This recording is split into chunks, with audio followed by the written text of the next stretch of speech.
Kivulini kwa ufadhili wa UKAID na WhatWorks kwa kushirikiana na Global Community tunatekeleza mradi wa familia imara ambao unalenga kushirikisha wanaume kama vinara wa malezi bora, kuboresha lishe na kutokomeza aina zote za ukatili dhidi ya wanawake na watoto. Mradi huu unatekelezwa katika mikoa 4 na halmashauri 15, kata 108 na vijiji 216. Mikoa hiyo ni mkoa wa Geita, mkoa wa Mwanza, mkoa wa Mara na mkoa wa Dodoma. Na tunalenga kufikia vikundi malezi vipatavyo 1296 vyenye washiriki 36,284, ambapo wanaume watakuwa ni 18,144 na wanawake watakuwa ni 18,144.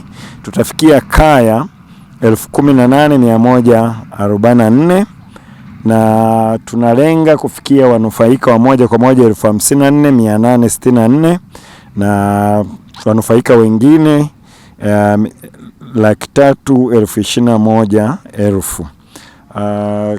Lengo ni ukiangalia katika mpango kazi wa taifa wa kutokomeza ukatili dhidi ya wanawake na watoto, msisitizo mkubwa katika awamu hii ya pili ni kushirikisha wanaume katika kutokomeza ukatili na afua za malezi. Utaona awamu ya kwanza tuliwekeza sana nguvu. Kwa hiyo kupitia mpango huu tunadhani mchango wa Kivulini kwa kushirikiana na Global Communities tutakwenda kushirikisha wanaume waweze kutokomeza aina zote za ukatili, kuboresha malezi na kuboresha lishe. Hususani tunalenga vikundi malezi vya wanaume na wanawake wenye watoto chini ya miezi 24, kwa sababu msingi mkubwa wa familia imara na jamii imara unajengwa kutokana na malezi mazuri na makuzi mazuri ya mtoto. Na utaona kauli mbiu ya leo inasema haki na usawa kwa maendeleo jumuishi kufikia dira 2025. Dira hiyo ukienda lengo namba 2 limeweka mkakati wa kuboresha malezi bora na makuzi bora kwa watoto wa kike na wa kiume kama msingi wa kwenda kuifikia dira yetu. Kwa hiyo leo tushukuru sana wenzetu wa mkoa wa Geita kupitia ofisi ya mkuu wa mkoa, ambapo pia kupitia mpango huu Kivulini imeweza kushirikiana na uongozi wa mkoa wa Geita kuandaa mpango kazi wa mpango mkakati wa mkoa kutokana na ule mpango kazi wa kitaifa unaoaksi sasa vipaumbele, mazingira na mahitaji ya Geita. Ukiangalia ule mpango wote una maeneo 8 lakini ni wa kitaifa.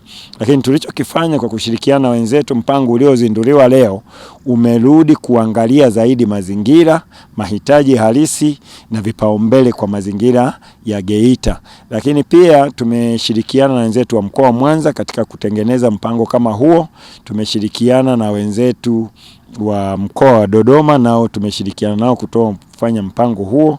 Kwa hiyo lengo ni kufika mahala kwamba jitihada za serikali inayoongozwa na Dr. Samia Suluhu Hassan ambaye ametoa kipaumbele kikubwa katika usawa wa kijinsia, haki za wanawake na uwezeshaji wa wanawake kiuchumi ziweze kuzaa matunda kupitia dira ya 2050.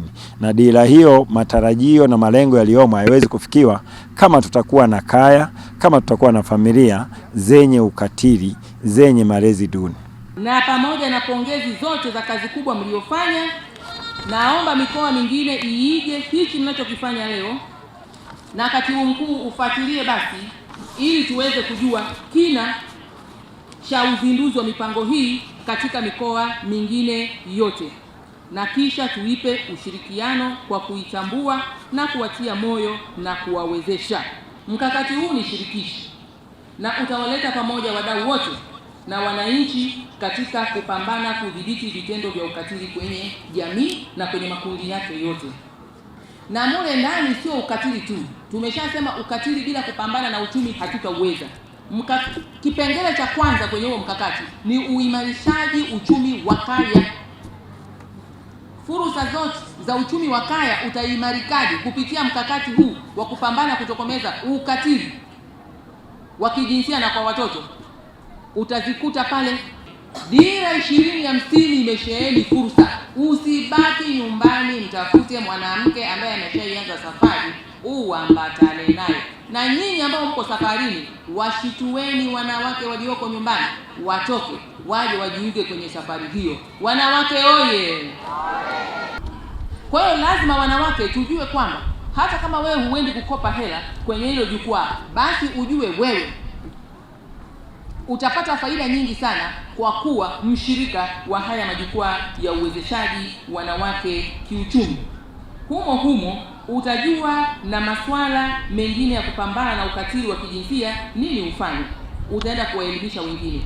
Utajengewa uwezo wa uongozi na uraia na kulinda tunu za taifa letu. Aidha, utaunganishwa na fursa, utaelimika.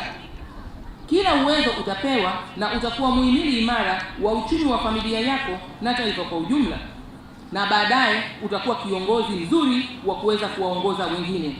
Na wasisa wanawake wote mkajiunge katika vikundi vya maendeleo ya wanawake na kuhakikisha vikundi vyenu vinasajiliwa katika mamlaka za serikali za mitaa na kutambuliwa rasmi. Kisha sasa mtoke mkajiunge kwenye jukwaa la uwezeshaji wanawake kiuchumi na muanze safari yenu ya kunufaika.